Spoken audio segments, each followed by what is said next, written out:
राधा एक बहुत ही सीधी और शांत लड़की है। वो तो ऊंची आवाज में किसी से बात तक नहीं कर पाती है। राधा के पिता गुजर जाने के बाद उसकी माँ किसी तरह विनोद के साथ राधा की शादी करवाती है। विनोद बहुत ही गुस्सैल किस्म का लड़का था। वो बात बात पर राधा को गुस्सा दिखाता था। राधा की सास भी उससे अच्छी बर्ताव नहीं करती थी। इस कारण राधा अपनी पति और सास से बहुत ही डरा करती थी। फिर एक दिन राधा की तबीयत बहुत खराब हो गई। उसे उल्टियां होने लगी। लगता है बहू को बच्चा होने वाला है।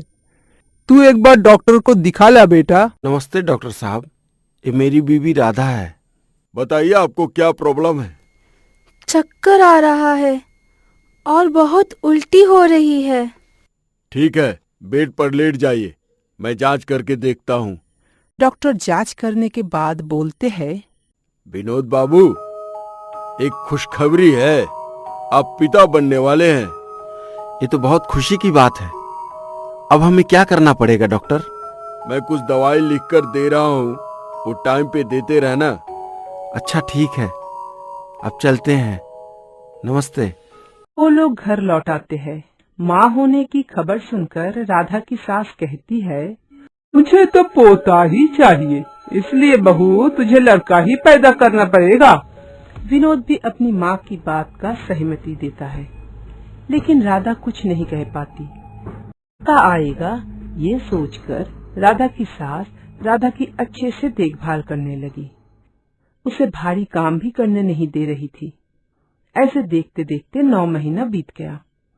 राधा को लेबर पेन शुरू हो गई। वो लोग राधा को अस्पताल में भर्ती करवाए। कांग्रेचुलेशन विनोद बाबू, आपकी बीवी ने एक सुंदर लड़की को जन्म दिया है। क्या लड़की? आपने ठीक से देखा है ना? कैसी बात कर रहे हैं? हम क्यों गलती करेंगे? सिस्टर अंदर चली जाती है। तब विनोद अपनी माँ को कॉल लगाई। हाँ बेटा बोल, पोता ही हुआ है ना? नहीं माँ, क्या बताऊं, लड़की हुई है। क्या कहा तूने? क्या हुआ है? लड़की? सर्वनाश हो गई। जल्दी से छुट्टी करवा कर लेकर चला। ज्यादा पैसा खर्च करने की कोई जरूरत नहीं है। हाँ माँ, वही करता हूँ। विनोद डॉक्टर से कहकर उस दिन राधा की छुट्टी करवा लिया। देखिए, डिलीवरी के समय बहुत खून निकल गई थी, इसलिए आपकी पत्नी बहुत कमजोर है। आप कम से कम एक दिन उसे यहाँ रखते तो अच्छा होता। नहीं नहीं, उसकी कोई जरूरत नहीं है। एक तो लड़की पैदा हुई है, उस पर से खर्चा बढ़ाने की कोई जरूरत नहीं। देखिए, आप समझने की कोशिश कीजिए। लड़का होना या लड़की होना माँ के हाथ में नहीं है। मुझे कुछ समझना नहीं है, आप बस उसे छुट्टी दे दीजिए। विनोद राधा को छुट्टी करवाकर घर लेकर आ गई। बस तब से उस बिचारी पर शुरू हो गया दुगनी अत्याचार। अरे कलमुई करमजली, कुछ भी अच्छा नहीं हुआ तुझे घर लाकर। मेरे बेटे की तो किस्मत ही खराब है। विनोद और उसकी माँ सिर्फ राधा पर नहीं, उस फूल सी बच्ची पर भी अत्याचार किया करती थी। अरे ओ नासपीटी, खाना बना के नहीं? माँ जी, खाना पूरा बनने में थोड़ा और वक्त लगेगा। मुन्नी भूख से कब से रो रही है। मैं जरा उसे दूध पिला कर आती हूँ। पहले हम दोनों के लिए खाने का इंतजाम कर, फिर उस मनहूस के खाने के बारे में सोचना। थोड़ी देर हो गई तो मर नहीं जाएगी, अगर मर भी गई तो अच्छा ही होगा। ऐसे देखते देखते 1.5 साल गुजर गए। अभी भी हालत वैसा ही था।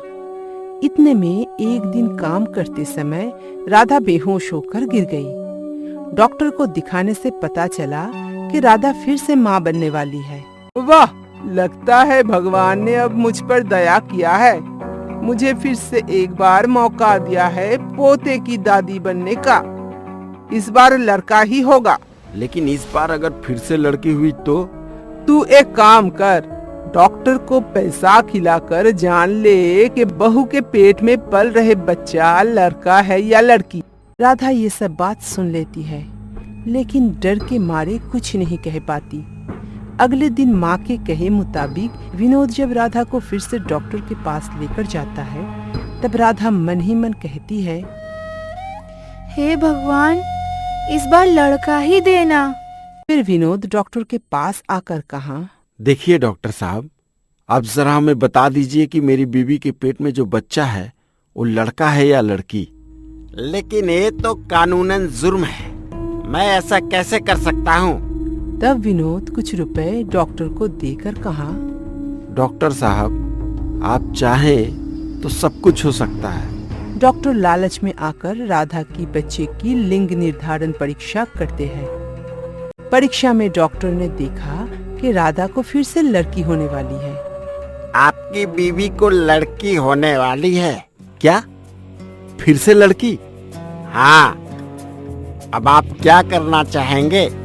क्या और क्या करना? मुझे ये बच्ची नहीं चाहिए, एक तो पहले से ही मेरी छाती पर बैठी हुई है। आप मार दीजिए इसे। उसके लिए तो ऑपरेशन करना होगा, वो आज यहाँ नहीं होगा। मैं आपको कॉल करके समय और जगह बता दूंगा। विनोद राधा को लेकर घर चला आया। रात को विनोद की माँ अपने बेटे से कहा, इस कलमुई को हमें लड़का देना ही नहीं है। अच्छा हुआ समय रहते जांच करवा लिया। हालांकि राधा को तो कोई कुछ नहीं बता रहा था, लेकिन राधा सब कुछ समझ चुकी थी। अब मैं क्या करूं? एक बेटे की ही रक्षा ठीक तरह से नहीं कर पा रही हूँ, दूसरे को मैं कैसे बचाऊं? भगवान, आप ही कुछ रास्ता दिखाइए। तभी उसको अपनी एक सहेली गीता की याद आती है, जो एक महिला समिति में काम करती है। राधा बहुत ढूंढकर उसका फोन नंबर निकालती है और अगले दिन पास में जाने का बहाना करके पास के एक टेलीफोन बूथ से गीता को कॉल लगाती है। गीता, मैं राधा बोल रही हूँ। कैसी है तू? मैं ठीक हूँ, तू बता, तू कैसी है? और इतने दिनों बाद मेरी याद कैसे आई? गीता, मैं बहुत बड़ी मुसीबत में हूँ, इसलिए तुझे कॉल किया है। कैसी मुसीबत? क्या हुआ है? तब राधा गीता को सब बात बताती है। सब सुनकर गीता कहती है, क्या तू अपनी बेटी को लेकर मेरे पास आ सकती है? तो मैं डॉक्टर से बात करके सब बंदोबस्त कर लूंगी। तो जितना जल्दी हो सके तू मेरे पास चली आ। ठीक है, अब मुझे थोड़ी शांति मिली। अब मैं फोन रखती हूँ। उस दिन दोपहर को राधा किसी को बिना बताए अपनी बेटी को लेकर ससुराल से भागकर गीता के पास चली आई। घर में किसी को कुछ न बताकर चले जाने की वजह से विनोद पुलिस में रिपोर्ट लिखवा दिया। फिर एक दिन विनोद के पास खबर आती है, राधा एक महिला कल्याण समिति के एक गेस्ट हाउस में है। ये जानने के बाद विनोद अपनी माँ को लेकर वहाँ जाता है। वहाँ गीता विनोद से कहती है, आप उनके पति हैं? अत्याचार करने के लिए शादी करके ले गए थे राधा को। आप लोगों को लड़की होने से इतना एतराज क्यों है? बच्चे के जन्म से पहले वो लड़का है या लड़की है, ये जानने की कोशिश करना एक जुर्म है।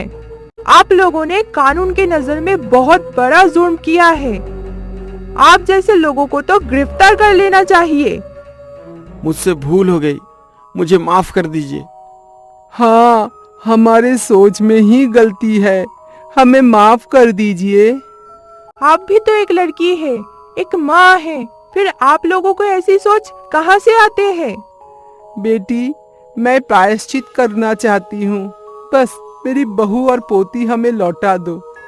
मैडम, मैं सबकी तरफ से आपसे माफी मांगता हूँ। मैं लिख कर भी देने के लिए तैयार हूँ कि ऐसी गलती हम फिर दोबारा नहीं करेंगे। आप कृपया करके मेरी बीवी और बेटी को लौटा दीजिए। दूंगी। उसके पहले यहाँ पे जो सरकारी एग्रीमेंट रखा हुआ है उस पे आप और आपकी माँ दोनों दस्तखत करेंगे, फिर मैं उन दोनों को लाऊंगी। हम आपकी सब बात मानने को तैयार हैं। इसके बाद विनोद और उसकी माँ राधा को उसकी बेटी के साथ लेकर घर चली आती है। उस दिन के बाद से विनोद और उसकी माँ राधा के साथ बुरा बर्ताव नहीं करती थी। फिर समय आने पर राधा और एक प्यारी सी बेटी को जन्म दिया और सब सुख से रहने लगे।